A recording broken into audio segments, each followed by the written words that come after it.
ምን አለመግባባት አለ? አይ እንደሱ አይደለም። ትንሽ ታሪኳ ውስብስብ ስለሆነ ነው። እኔ እንጃ ግን ብታስቡበት ይሻላል። ቆይ እሷስ እስከ መቼ ነው እየፈራሽ የምትኖረው? ለልዬ ስሚ፣ አውቃለሁ ጓደኛሽ ናት። ነገር ግን ሁሉም ነገር ብናወራበት ይሻላል ብዬ ነው። ቆይ እሷ እዚህ ስለመጣች ደበረ እንዴ? ለምን ይደብረኛል? ደግሞ አንቺን ደስ ብሎሽን የሚደብረኝ ነገር ምን አለ? ለዚህ እኮ ነው የምወደው።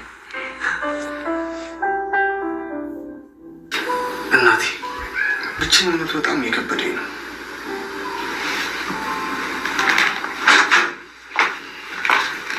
ናውሊ እንዴት ነህ? እንዴት ልመልሳልሽ? በአካባቢ ሲደብረኝ ጊዜ መጣሁ። አንተ ግን ምን እያደረግህ ነው? እኔ ምንም ከእናቴ ጋር እያወራሁ ነበር። እንዴ እናት ሞታለች አልከኝ እንዴ? ሰላም ሰላም፣ ጤና ይስጥልን ውድና የተከበራችሁ የቻናላችን ቤተሰቦች እንደምን አላችሁ? ሰላም ለሁላችን ይሁን። ናኦልና ሊዱ አንድ ላይ ሆኖ ተመስገን። ናኦልና ኢዱ አንድ ላይ ስለሆኑ ደስ ያላችሁ ሁላ እስኪ እጅ ኮሜንት አስቀምጡ ማለት ነው ውዶቼ። ፍትፈታውን አላቅበትም፣ እንደምን አባቴ ይሻለኛል ማለት ነው። እስኪ ፈታ በሉ ዛሬ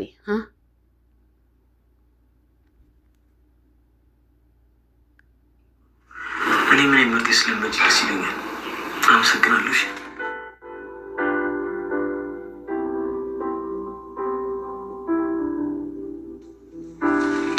ዴቪ ተንሳ ቁርስ ብላ። ለምን እዚህ ድረስ ይዘሽ መጣሽ? በዛው መጥቼ እኮ መብላት እችል ነበር። እኔ ያለውማ አንተ እዛ ድረስ አትመጣም። አሁን ከዚህ በኋላ አንተን የመንከባከብ ድርሻው የኔ ነው። ምንም በማስመልከት ነው እንክብካቤው? አዲስ ሰራተኛ እስክንቀጥር ድረስ አንድ ነገር እንዲጎልብህ አልፈልግም። ለሀሳብሽ አመሰግናለሁ ፍቅር። ይህን ሁሉ የምታስቢልኝ ለአደይ አንድ አስበሽላት ቢሆን እስካሁን እዚህ በቆየሽ ነበር። እሺ በእርግጥ እኔም አደይ በዚህ መልኩ በመሰናበቷ በጣም ቅር ብሎኛል። አስመስል አታስመስይ። እሺ አሁን ሳንሽን ሰብስበሽ ውጭልኝ። ቁርስ ይዤ መጥቼ ብላ ስላልኩ እኔን ውጪ። ካልተሰማሽ ልድገምልሽ። ውጪ ፍቅር ውጪ።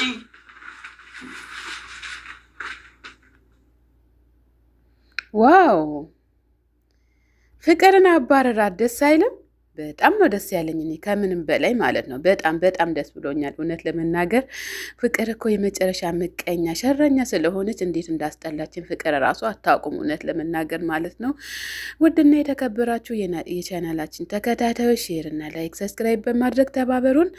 መልካምነት ለራስ ነው ማለት ነው ውዶችዬ ማለት ነው። እሺ እስኪ ተባበሩን።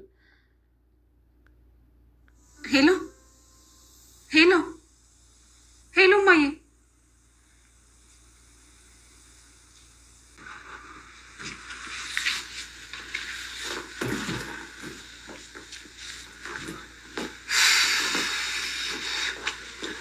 አዴ እንዴት ነሽ? ለልዬስ? ለልይ ኪችን ናት። እሺ እና ምን ላግዝሽ? ምንም ደርሻለሁ። በቃ እሺ ቀስ እያልሽ ስሪ። እቺን ፋይል በጣም አስፈላጊ ፋይል ነው። የሚታይ ቦታ አስቀምጪልኝ። እሺ እሺ።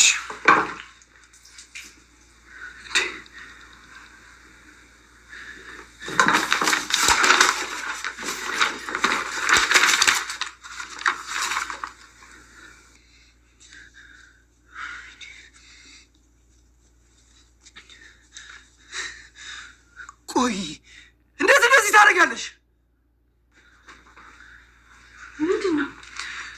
ፋይል ምን እንደዳረገች በቃ እያጋጥማል።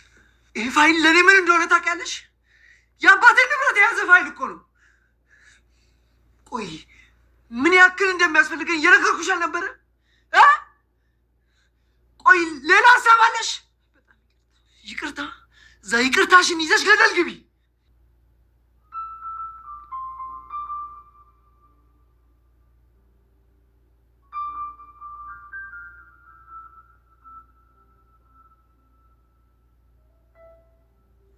አለ በጣም አመሰግናለሁ። እሺ ይጣፍጣል አይደለ? እቺ ነገር አንቺ ነች ያሽ ማለት አረና ወረኒ ብራ ላይ አስኩ ደግሞ እኮ ያንተ ቅጣት ነው። ጋብዝሻለሁ ብለን ያመጣኸኝ እኔ በምን አውቃለሁ? ሊዱ ትጋብዘኛለህ አልሽኝ ይሽ መጣሁ። እኔ ምንም ብር የለኝም። ኪስ ውስጥ ሁላ 10 ብር ነው ያለው። ሞልተሽ ክፈያት ነው ላታደርገው። የምሬ ነው ሊዱ። መከፊ ከሆነ ክፈይ፣ አይ ካልሽ ደግሞ ቃጥበሽ ትይዛለሽ። እንዴ ለምንድን ነው ዕቃ ማጥበው? በጉልበትሽ የበላሽበት ልከፊ ነው። በጣም ትገርማለሽ። እሺ ነው የራሱ አንተና ምን ካንተ ጋር መብላቴ። ምን ልታረጊ ነው? ትራንስፈር ላደርግላቸው ነው። አመረሽ እንዴ? እና ሄሉ ሰው በተሰበሰበበት የበላንበትን ብር የለንም ስንል ሰው እንኳን ምን ይለናል? ብር ካለ መክፈሉ በላይ ያስጨነቀሽ ሰው ምን ይለኛል አይለኝ የሚለው ነው። ኬኳ ከኔ ጋር ሆነሽ ሰው ምን ይለኛል ብለሽ በፍጹም እንዳታስቢ። በቀል መሆኑ ነው እንደዚህ ልቤን ከፍ ዝቅ የምታደርገው? አንቺንማ በየትኛው አቅሜ በቀልሻለሁ። ያው እኔ ልጅ ትንሽ አንቆይ። እንደዚህ ሰው ማሽኮርማማ አይቻልም። የሆነ ጥያቄ ልጠይቅህ? ጠይቂ። ምንድን ነው? ቆይ ግን ብሌን እንደዛ የምትወዳት ምን ያህል ቆንጆ ብትሆን ነው? ሰው ለመውደድ እኮ ግዴታ ቆንጆ መሆን አይጠበቅበት እንዴ። እና ብሌን ቆንጆ አይደለችም እያልከኝ ነው? ቆንጆማ በጣም ቆንጆ ነች። በጣም ውብ ነች። አይ ፈታ ማለት እንግዲህ ቤተሰብ እንደዚህ ነው ማለት ነው። በመጀመሪያ ጠላት የነበረው ልጅ አሁን ወዳጅ መሆናቸው በጣም ነው ደስ ያለኝ። ምክንያቱም ፍቅርን ስላሳፈሯት እጅግ በጣም ደስ ብሎኛል ማለት ነው። ውድና የተከበራችሁ የቻናላችን ቤተሰቦች ላይክና ሰብስክራይብ በማድረግ ተባበሩን። ላይክና ሰብስክራይብ ሼር ስለምታደርጉን እጅግ አድርገን እናመሰግናለን።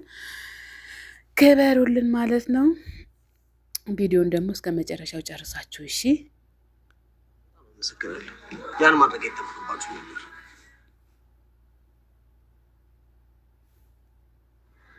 ሄሎ ወይ ዴቭ። ሊዱ የት ነሽ? የት ነኝ? እኔን ትጠይቂኛለሽ እንዴ ደግመሽ? የት ነው ያለሽው? ኤላ ሸኝ ብሎኝ እሱ ልሸኝ ወጥቼ ነው። እና እስካሁን እየሸኘሽው ነው? አልደረሰም ቤቱ? ደርሷል ማለት ይደርሰናል። በአሁን ቀጥ ብለሽ ወደ ቤት ተመለሽ። እሺ መጣሁ ዴቭ። ወንድምሽ ነው? ቆይ ምንድን ነው የሁሉ ቁጥጥር? አንቺ እኮ ትልቅ ልጅ ነሽ። ይሄ ሁሉ በአንተ ምክንያት ነው። እሺ ነው እንዴ? እኔ ደግሞ ምን አደረግኩ? አንተ ያኔ ባታግተኝ ኖሮ ዴቭ ይሄን ያህል ቁጥጥር አያበዛብኝም ነበር። የምርሽን ነው ሊዱ? አንቺም እኮ አታፍሪም። ይሄንን ታገዝኩኝ ብለሽ ታወሪያለሽ እና ልትክድ ነው? አረ ፈሪኬ እኮ እንደዛ እንጂ እያደረግሽ አንቺም ታገዝኩ ብለሽ ስታወሪ ሰው እንዳይሰማሽ። ወሬኛ አሁን በል ተነስ እንሂድ። ዴቭ ተነስቶ ኤላ ቤት እኔን ፍለጋ ከመሄዱ በፊት ቶሎ እንሂድ። እሺ ይሁንልኩ። ደግሞ ከአንቺ ብዙ ታጎርፊያለሽ። እኔን እኮ ልታምነኝ ይገባ ነበር። እሱ ፊት እንደዛ መሆን አልነበረብህም። ቆይ ምን የተለየ ነገር አደረግንና እንደዚህ የምትሆነው? ቆይ ከዚህ በላይ ምን ልታደርጉ ነው? ባዶ ቤት ውስጥ አንቺና እሱ ብቻ ምን ታደርጋላችሁ? እኔን በናውን እየጠረጠርከኝ ሆነ በጣም ተሳፍራለህ። እሺ እስኪ እኔንም እንደ ራስህ ተረዳኝ። እንዴ ስንት ጊዜ ነው አንተና ሊዲያ ተቃቅፋችሁ ያገኘኋችሁ? እሺ ከዛን ይሄን ነገር ለመሸፋፈን ምን ነበር ስትለኝ ነበረው? እሷና እሱ እኩል አይደሉም። ሊዲያ ቤተሰቤ ናት። አሃ ቤተሰብ ማለት ከተጀመረማ ናኦልም ለኔ ቤተሰቤ ነው። እሺ ለሊ ከኔ ጋር እልህ አትጋቢ። እንደዚህ ስንሆነ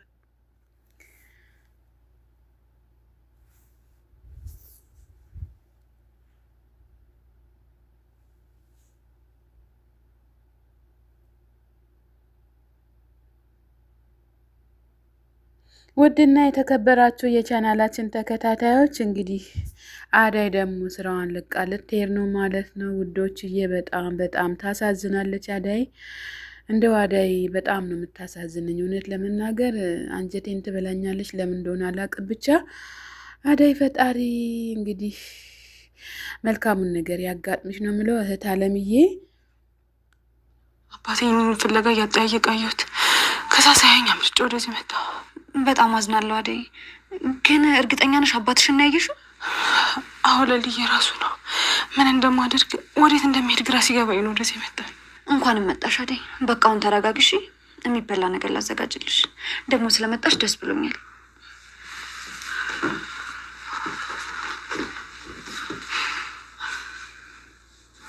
እና አደይ ያው ምን አሰብሽ?